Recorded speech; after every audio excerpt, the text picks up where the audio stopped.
Sampeyan merguru nanggone wong alim. Wong alim iku dadak doyan duit dalam tanda kutip. Doyan duit. Wah, hati-hati. Iso-iso pendidikan agama sampean juga kurang tepat.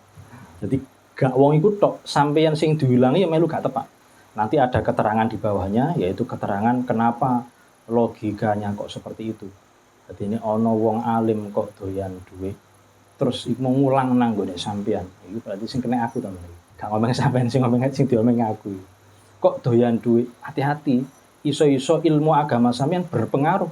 Jadi apa yang saya sampaikan ini iso-iso sesuatu yang kurang baik. Dasarnya apa?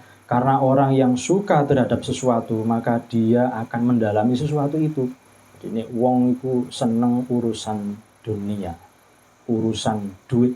Dia pasti akan mendalami piye carane ngumpulno duit. Jadi yang lain akan ketinggalan.